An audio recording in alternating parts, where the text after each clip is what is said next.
Last পার্টে আমরা দেখেছিলাম ফাইনালি জিন ওর ফিলিংস এর কথা তেকে কনফেস করে দেয়, যেটাতে তে তো প্রচন্ড অবাক হয়।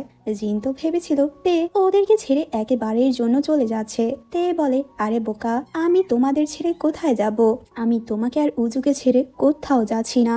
মোসেং যখন তে আর ওকে এভাবে দেখতে পায় তখনও প্রচন্ড শকড হয়ে যায়। আরে ওরা দুজন কিস কেন করছে? আমি বলে, তুমিও আমাকে কিস করো। যেটা শুনে মোসেং প্রচন্ড শকড হয়ে যায়। বলছো আমি তোমাকে কিস করব? আমি বলে, পাগল নাকি, কি বাজে কথা বলছো তুমি? মোসেং বলে, আরে তুমি তো মাত্র বললে। আমি বলে, আমি আবার কখন বললাম? প্লিজ তুমি এখান থেকে যেও না, ওখানের লাইফস্টাইল তোমাকে একদমই স্যুট করবে না। যেটা শুনে মুসেং অনেক বেশি ইমোশনাল হয়ে পড়ে, দৌড়ে আসে ওকে হাগ করার জন্য। কিন্তু অ্যামি তখন স্মাইল ফেস দিয়ে ওখান থেকে চলে যায়। জিন তেকে জিজ্ঞেস করে, সত্যিই কি তুমি আমেরিকা যাচ্ছ না? তে বলে, না, আমি কোথাও যাচ্ছি না। মুসেং এসে তখন বলে, আচ্ছা আমি কি আমার জিনিসপত্রগুলো নিতে পারি? মুসেং তের জন্য প্রচন্ড খুশি হয়। পরের সিনে ওরা দুজন যখন বাসায় আসে তখন জিন বলে, আসলে আমার কলিগ কল করে আমাকে বলেছে তুমি আমেরিকা চলে যাচ্ছ। আমি তো ভয়ই পেয়ে গিয়েছিলাম। তে বলে, যদি তুমি আমার কাছে না যেতে তাহলে আমি তোমার কাছে যেতাম।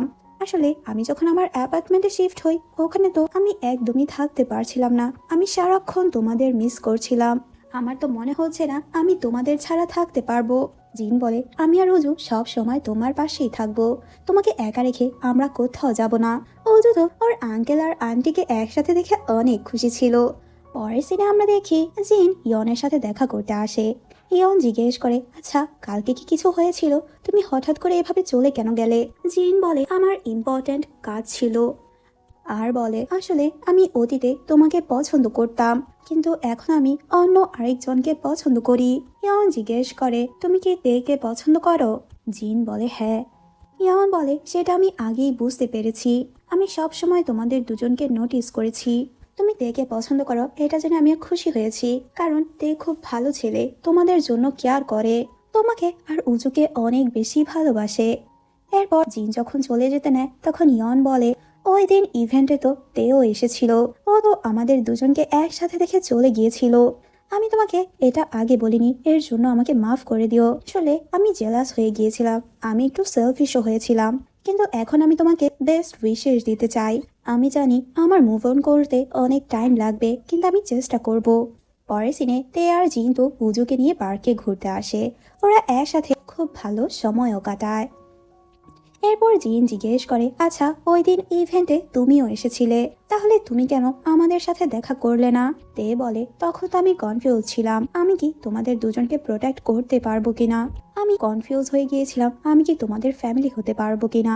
তখন জিন একটু রেগে বলে, এরপর থেকে যদি এরকম চিন্তা করো তাহলে আমার কথা ভাববে, কারণ এখন আমি তোমার গার্লফ্রেন্ড। তখন তো বেশ শাই ফিল করতে থাকে, তার মানে আমরা দুজন এখন ডেট করছি, তার মানে এখন থেকে আমি তোমার বয়ফ্রেন্ড। যেটা শুনে জিনও শাই ফিল করতে থাকে।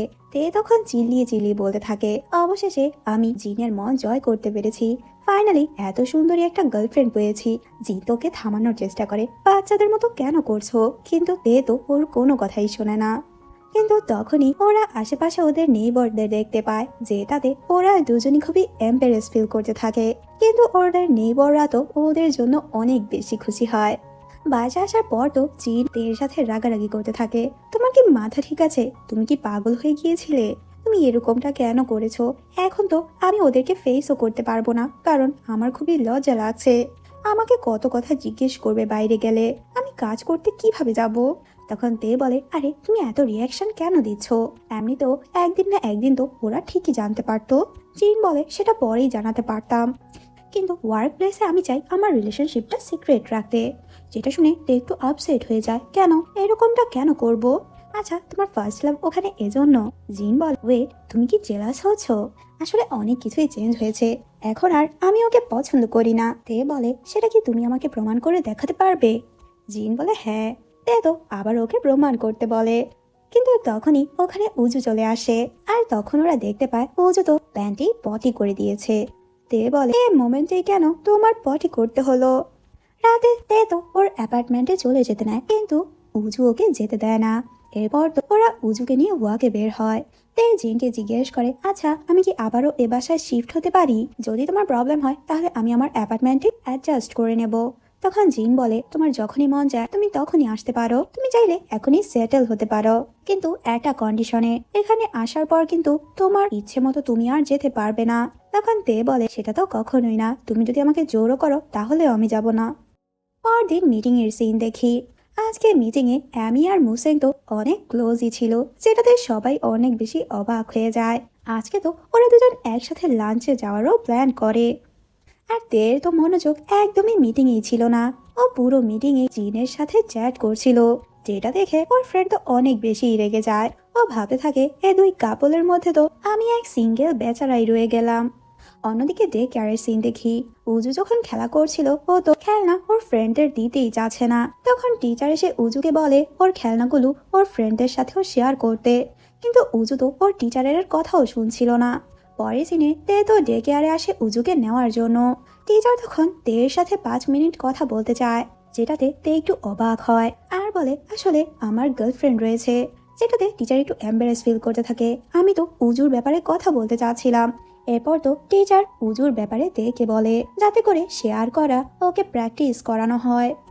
পরের সিনেতে তো জিয়ং এর সাথেও এ ব্যাপারে শেয়ার করে। জিয়ং বলে, এ বয়সে বাচ্চারা এরকমই করে, তোমাদের উচিত ওকে ঘুরতে নিয়ে যাওয়া, ঘুরতে গেলে তো বাচ্চাদের মাইন্ডও ফ্রেশ হয়। এরপর তে যখন বাসা আসে তখন দেখতে পায় জিনের নামে কিছু লেটার এসেছে। ও তো চেক করতে নেয়, কিন্তু উজুর জন্য আর চেক করতে পারে না। রাতে জিন যখন বাসা আসে, ওরা দুজন তো খুব সুন্দরভাবে ওকে ওয়েলকাম করে। তে তো ওর জিনিসপত্র নিয়ে আবারও এ বাসায় শিফট হয়েছে, যেটাতে জিনও খুশি হয়। তে তো ওর ফোনটি পাচ্ছিল না। জিন তখন ওর ফোনে কল করে, তখন তো ও বেডের নিচে ফোনটি খুঁজে পায়। জিন তখন দেখতে পায় তে তো ওর নাম্বার এখনো সেভ করেনি, যেটাতে জিন অনেক বেশি রেগে যায়।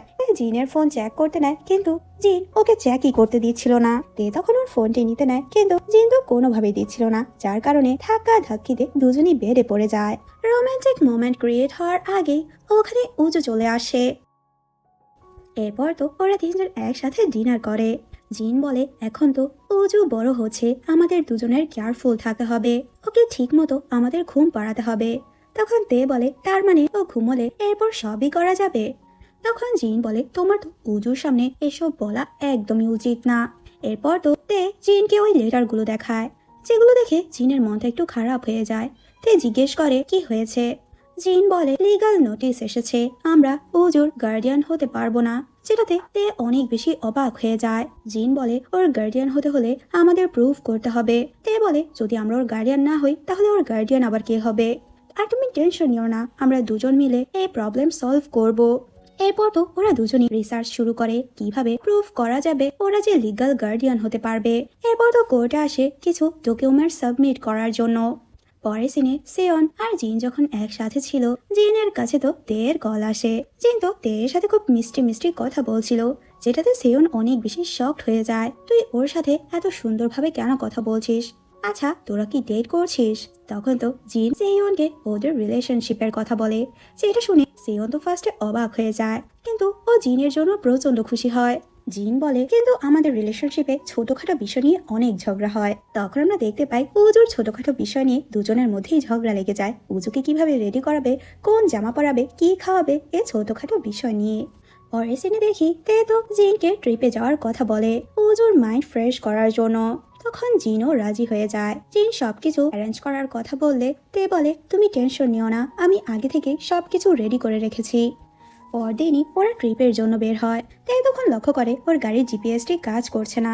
এরপর তো ওরা লাঞ্চ করতে রেস্টুরেন্ট আসে, কিন্তু তখন ওরা দেখতে পায় এখানে তো 13 বছরের নিচে বাচ্চাদের অ্যালাউ ছিল না। তাই তো আগেই বুকিং করেছিল, কিন্তু ও তো এটা নোটিস করেনি।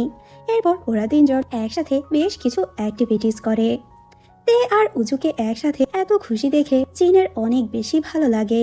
তে জিনকে সে জিজ্ঞেস করে, আচ্ছা তুমি কি এখনো ওই ব্যাপারটা নিয়ে আপসেট? তুমি টেনশন নিও না, আমরা দুজনই উজুর লিগাল গার্ডিয়ান হব। আজকে সারাদিন ওরা একসাথে বেশ ভালো সময় কাটায়। রাতে তো ওরা ব্যাগ করতে নেয়। ব্রেকে ওরা উজুর ডাইপার চেঞ্জ করতে রেস্টরুমে আসে। এরপর ওরা যখন বের হতে নেয়, উজু তো কোনোভাবেই যেতে চাচ্ছিল না, কারণ ওর পুতুলটি হারিয়ে গিয়েছে। ও কোথাও ওর পুতুল খুঁজে পাচ্ছে না। তখন তে তো গাড়িতে পুতুলটি চেক করতে যায়। এরপর জিন তো সামনেই তেয়ের পুতুলটি খুঁজে পায়, কিন্তু পেছনে ফিরে ও আর কোথাও উজুকে দেখতে পায় না। যেটাতে ও প্রচন্ড ভয় পেয়ে যায়। তখনই ওখানে তে চলে আসে। ওরা দুজন আশেপাশে উজুকে খুঁজতে থাকে, কিন্তু কোথাও ওরা উজুকে খুঁজে পাচ্ছিল না, যেটাতে ওরা দুজন তো প্রচন্ড ভয় পেয়ে যায়। জিন বুঝতে পারছিল না ও কি করবে। তখন তোরা ম্যানেজমেন্ট অফিসে আসে। ওখান থেকে অ্যানাউন্সমেন্ট করানো হয়। কিছুক্ষণ পরই ওদের কাছে একটি কল আসে। ওরা ছুটে তখন সিকিউরিটি রুমে আসে। ফাইনালি ওরা উজুকে খুঁজে পায়। এক মহিলা উজুকে খুঁজে পেয়েছিল। তোমাদের উচিত বাচ্চার ঠিক মতো দেখাশোনা করা, ও তো প্রচন্ড ভয় পেয়ে গিয়েছিল। এরপর ওরা তো বাসায় ফিরে আসে। জিন তো এখনো নিজেকে শান্ত করতে পারছিল না। জিন তেকে বলে, আসলে আমারই ভুল ছিল, ওর হাত ছেড়ে যাওয়াটা আমার একদমই ঠিক হয়নি। তখন তে বলে, তুমি নিজেকে কেন ব্লেম করছো? আর এমনিতেও আমরা তো উজুকে খুঁজে পেয়েছি। এরপর থেকে আমাদের দুজনেরই আরো কেয়ারফুল থাকতে হবে। পরের সিনে জিন যখন অফিসে ছিল তখন তো বারবার ওর কাছে কোর্ট থেকে কল আসছিল, কিন্তু ও তো কাজের জন্য ওখানে যেতে পারছিল না। ইয়ন তখন বলে, তোমার কাজ থাকলে তুমি যেতে পারো, আমি তোমার প্রজেক্টের কাজগুলো সামলে নেব।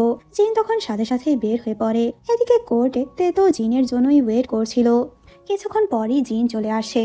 এরপর জিন যখন রুমে ঢোকে তখন তো ও ওই মহিলাকে দেখে একটু অবাক হয়ে যায়। আসলে কালকে এই মহিলাই ওজুকে খুঁজে পেয়েছিল। জিন তখন প্রচন্ড ভয় পেয়ে যায়, কারণ ওদের ফার্স্ট ইমপ্রেশনই খারাপ ছিল। এরপর তো ওই মহিলা ওর ইন্টারভিউ নেয়। জিন প্রথমেই সরি বলে, আসলে ওর কাজের খুব প্রেসার চলছে, যার কারণে ও লেট হয়ে গিয়েছে। কিন্তু উজুর জন্য তো ও মাঝে মাঝে কাজেও লেটে যায়। কিন্তু কাজে গেলে উজুর আঙ্কেল না হলে নেইবররা উজুর খেয়াল রাখে। এমনকি তের ফ্রেন্ডরাও উজুর দেখাশোনা করে। আমরা সবাই মিলে উজুর যত্ন নেওয়ার চেষ্টা করছি, ওর যাতে বাবা মার কমতি ফিল না হয়। এরপর তো ওই মহিলা তেরও ইন্টারভিউ নেয়। তের পুরো ব্যাকগ্রাউন্ড চেক করা হয়। এখানে তো উনি এটাও জানতে পারে তের বাবা এক ক্রিমিনাল, উনি এখনো জেলে রয়েছে। আর এখানে তো উনি এটাও জানতে পারে তের বাবা উজুর ইন্স্যুরেন্স চুরি করারও চেষ্টা করেছে। যেগুলো শুনে তেরও প্রচন্ড খারাপ লাগে। তে তখন বলে, মানুষের ভুল তো হয়ই, আমরা ভুল থেকেই শিক্ষা নিয়েছি। জিন বলে, ওজোর জন্য আমরা খুবই রেসপন্সিবল, আমরা নিজেদের বেস্টটা দিয়ে চেষ্টা করছি ওকে ভালোভাবে বড় করার জন্য। কিন্তু এখানে এই মহিলাকে আমরা খুবই স্ট্রিক্ট দেখতে পাই। সবকিছু শোনার পর মহিলা তো ওদেরকে জানিয়ে দেয়, তোমরা দুজনই আনক্যাপাবল, ওর খেয়াল রাখতে পারবে না, ওর যত্ন নিতে পারবে না। যেটা শুনে তো ওরা দুজনই প্রচন্ড শকড হয়ে যায়। জিন ভাবতে থাকে ও উজুকে ছাড়া কিভাবে থাকবে, আর তেও বুঝতে পারছিল না ও এখন কি করবে, কিভাবে ওরা উজুকে নিজেদের কাছে রাখবে। আর এখানেই আজকের পার্টি শেষ হয়ে যায়।